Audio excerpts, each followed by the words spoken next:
Let me see. She look good, always, as always. Okay. What's up, guys? So I'm back with another video. I have not been posting. I'm so sorry. I just started my job and it's Monday through Friday. And I am not allowed to be on my phone for 8 hours. Well, you know, when I go on a break or if I try to sneak to the bathroom. Look, but other than that, I'm not allowed to be on my phone.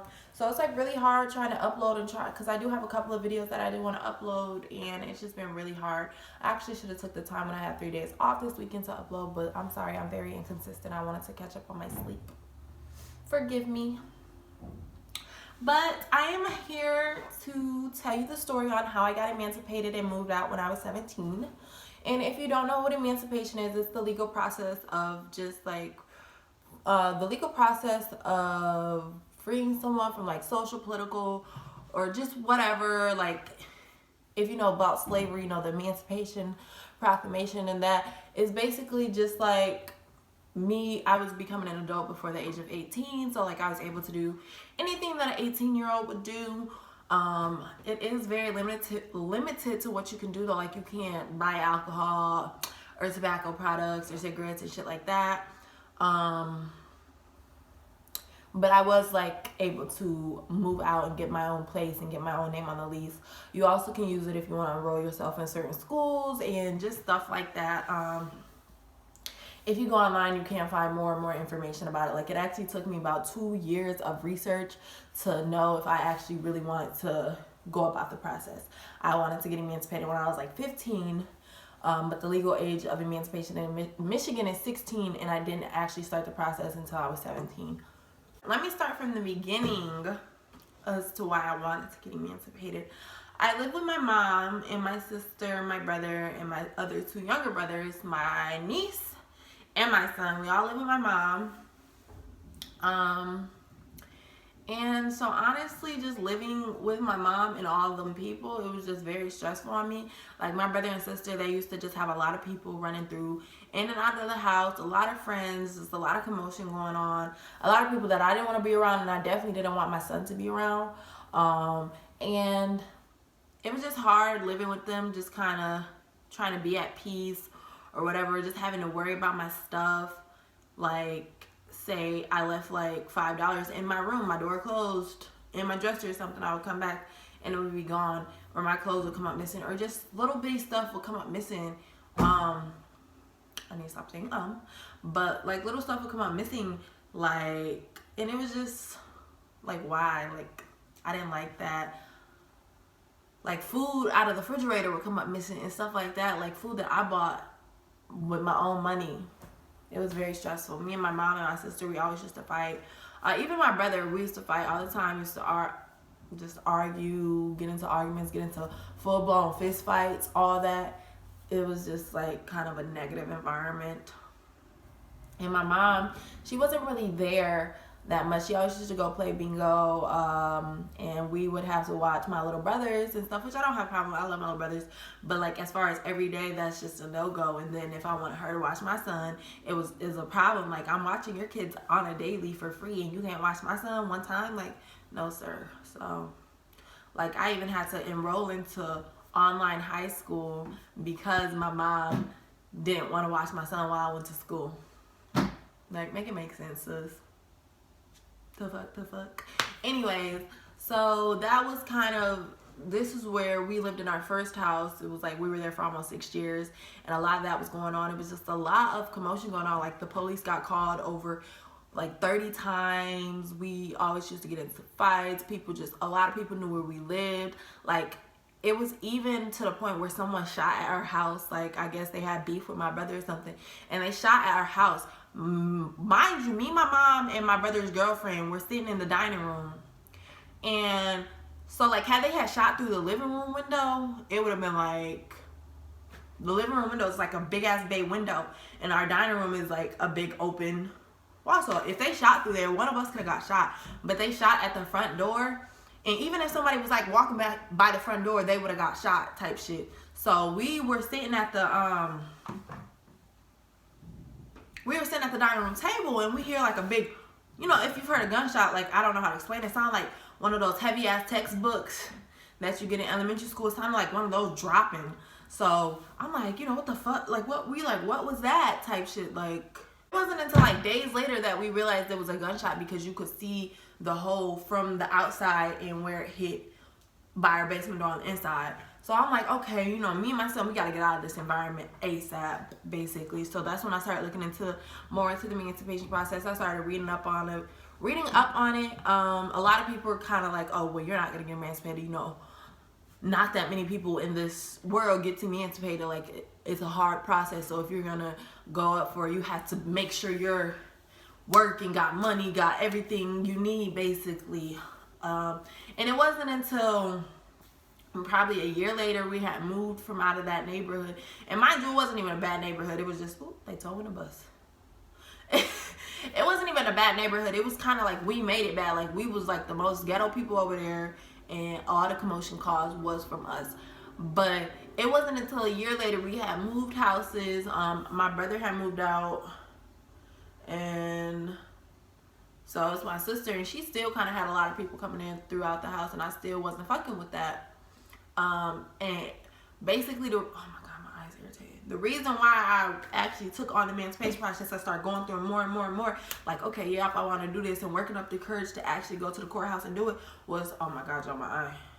Was because, so me and my, like, I was working, I was the only one in the house working, my mom wasn't working, she's legally partially blind, but I still feel like she can, there's like jobs she can get. Like, I was working at Michigan State, and they hire people with disabilities. Like, she's not really blind, like, she can see, but she can't see that good. But still, like, I was the only one that was working. My sister, who was like probably 19, or yeah, she was like 19, 20 at the time. She wasn't working. I was the only one working. I was working at Panda Express in Michigan State, so I was making bank, y'all. Like, I was working overtime, and my checks was, baby, I'm telling you, I was big bank, like, you're talking about. But like, I was always buying my own stuff. Like, I had my own stuff. I didn't ask anybody for anything, because I didn't need nothing for nobody. But everybody always wanted to ask me for something. I'm like, no, y'all need to get up and y'all need to work, and that's period.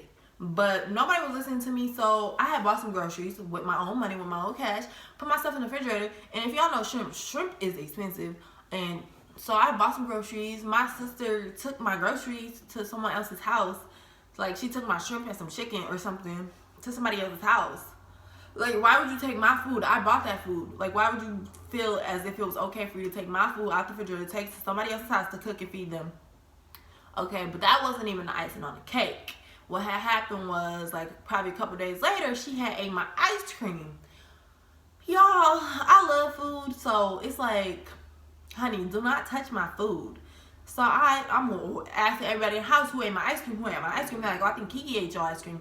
Woo-doo, woo-doo, woo. So I go knock on her door, like, why are you eating my stuff? Like, what's the point?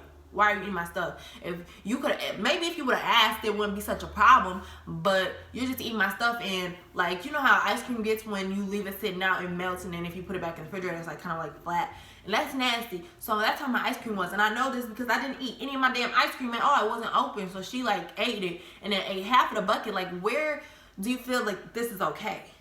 Like, why? Where do you feel this is okay? It's not okay for you to do something like that. So, you know, me and my sister, we both have really, like, strong attitudes. Like, she's a Capricorn, I'm a Sagittarius. We are both very fiery. Like, we've always gotten to fight since we were little girls. We've been, like, boxing like bitches in the street, basically. So I go to her door and confront her, and she gets to popping off at the mouth. And that turns into me popping off at the mouth, and that turns into, like, we got into a full-blown fist fight. Like, we was two bitches in the street that did not give a fuck about each other, basically. Excuse my language. But that's what happened, and, like, we fought, and that was kind of icing on the cake for me. I'm like, okay, you know, I need to get the fuck up out of this environment. This is just not where I want to be. It's not it. It's not going down.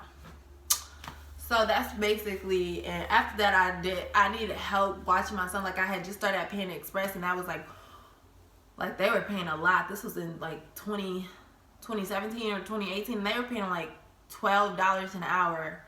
And minimum wage now in 2020 is still $9. So basically that was a lot of money for me, and me being only 17. So I didn't have, like, after that fight, I guess my mom was mad. My sister was obviously mad because she got beat up. No, I'm just playing. But they was just like acting real shady, so I didn't have a babysitter, so I kind of had to ask my sister on my dad's side or just anybody else that could help me watch my son, get him to school, and, you know, watch him while I was at work. I had to ask them, and it was just very hard because obviously they live on the other side of town or wherever they live, as opposed to the people that live in the house with me, and they're not working or doing anything. So I finally it was like $200 to file the papers. I had to get references. I went to the courthouse, you know, I brought the money up there, but I didn't have to pay. I had to just get the paper, fill that out. I had to get a affidavit. I had to get references, so I like talked to old teachers, bosses, just anybody that would vouch for me. And I filed the papers, and then they kind of had what they call a guardian, which is kind of like a lawyer. She called me. We had to meet. We met and we basically talked about everything going on in my life, why I wanted to get emancipated. And, you know, I told her, you know, I just don't feel like this is the place for me and my son. And she just got to ask some questions, you know, just about everything. Like, how much money do you make? Are you working? I had graduated school a year early, high school a year early, which was actually very strong for my case because the judge that I got, he was like really big on education. And yeah, she's like, how much money do you have saved up? Do you know where you're going to be moving? And I had talked to apartment buildings and apartment complexes, seeing who would take emancipated minors. So I kind of already had a few places in mind of where I was going to go. And so it's good if you already don't live in your parents' house, but I still live in my parents' house, but I had money saved up and I already knew where I wanted to go. So it was like, that was good for me. What else did she ask? And I'm just thinking for a second, what else did she ask? I got the paperwork somewhere. I just don't feel like finding it. But yeah, so she just basically dug into my life and asked me a bunch of questions. And that was that. Then after that, she ended up calling like my managers at work. She called my mom. She called my dad. All my references, affidavit, everything, talked to them. And basically she just wanted to know like if I was a good fit to be emancipated, if I was mature enough. And my dad vouched for me. Obviously, that's my dog. And all my references vouched for me because I asked them beforehand. The only person that didn't vouch for me was my mom. She basically told her, like, oh, no, she just wants to get emancipated so she can live with her boyfriend or be with her boyfriend. Or my boyfriend was putting bugs in my ear telling me to get emancipated. But my boyfriend at the time, he didn't even know that I wanted to get emancipated. I told him this, and he didn't even know what it was. So, like, I don't know why she said that. And my boyfriend, he was locked up at the time, so why do I want to get emancipated to be with him and he in jail? Make it make sense. And after that, I had another meeting with like another lawyer. She's kind of, yeah, I think she's a lawyer, another lady, and we kind of just went over the same thing. It was just so I could have two people backing me, basically. And this was kind of at the beginning of July. I found my papers in July, at the beginning of July, and I thought, you know, I would have had a court date by the end of July, but my court date actually wasn't until the end of August. So it kind of took about 4 to 6, like in between 4 and 6 weeks for me to get a court date for the emancipation. So fast forward to the court date after all this, my mom, I guess my mom said that I didn't want her to go to the court date, which I didn't want her to go to the court date in the first place because I feel like it would have been stronger for my case if like, oh, her mom not here. Shit, she obviously, you know, don't care, so let's emancipate her. And I was having doubts about getting emancipated because I had just started making a lot of money. I'm like, you know, I could save more instead of getting emancipated. But I was just like, whatever, let's go ahead with it. So at the court date, I had a work meeting that morning, so I had to go to work, and then my manager ended up taking me to the courthouse, but my mom thought, she was like, oh, you left me, da da da. Why should I have to take you to the courthouse? I'm not your responsibility. Or you're not my responsibility. Whoever, ain't no responsibility. I shouldn't have to take you to the courthouse. She was like mad, like, oh, shit, no. So she never showed up. I thought she would have had her own ride, but she didn't show up. But I had a work meeting, so like, girl, my manager's not about to take me all the way back to the house to pick you up. Anyway, so we in the courthouse, and I'm kind of nervous, Like, I really didn't want to be emancipated because I did want to start saving up more money. So I'm like, you know, it's okay if he says no, like, if the judge won't grant me emancipation. So he calls us all to the thing. You know, my dad was there, my sister, and my affidavit, and then, like, the lawyers. And so he called us all to the stand or whatever, and he got to asking like my guardian, my lawyer, whatever you want to call it. He asked both of those ladies what they had to say, and they obviously said that they thought I was a good fit. He asked my dad, and he started tearing up, and my dad said I was a good fit. And just, he didn't even ask me anything. He was just like, Kurt, you're emancipated. And I was like, oh my God, I'm emancipated. Oh, I'm good as fuck. No, I just went. So it was like a very like fast court process. I was like nervous. He didn't even say anything to me. Like, I was like, thank you, Your Honor. That's all I could say, because I was so in shock that he actually emancipated me. Because a lot of people, like the lady that was my lawyer, she was like, oh yeah, he never granted anybody emancipation as long as I've worked here. And I'm like, oh, that, you know, shit, be in there. What the fuck is you talking about? So then after that, I went to, like that same day I got emancipated, y'all. They gave me my papers. Me and my dad and my sister, we went out to eat. We celebrated, woo. And I went straight to the apartment complex that I was looking at. And I was like, hey, I'm emancipated. I got all the paperwork. You feel me? Let's sign this lease. Let's get this apartment. So they ran, you know, a credit check. Obviously, I don't have anything on my credit. They did kind of the normal procedure for everybody. They called me back like a day later. It was like, you're approved. And I was like, bet. I got all the money that y'all need. And then I moved out of my mom's house like that next Friday. So this all happened within like a week. And I was like out of there. So it was like very exciting for me. It was a super easy process for me. I would say that honestly, if you're trying to get emancipated, that you need to have a good head on your shoulders, and you need a good reason to want to get emancipated. They're not going to emancipate you because you want to go party with your friends and your mom keeps telling you what to do. That's not going to happen. You actually have to be like supporting yourself and in school, or have already graduated, not living with your parents, or you have a place to stay. You have to have money. You obviously have to have a job. I had money saved up. You need a good job, good paying job. I was working full time and overtime. And basically you just have to, you know, be able to support yourself, and you have to prove that to the lawyers and to the judge, or you're not going to get emancipated. Looking back though, I probably would not have gone through with the process. I would have just saved up, got my car, and then moved out probably like a couple months during like tax time when I had got my tax return back. Like I could have moved out during that time.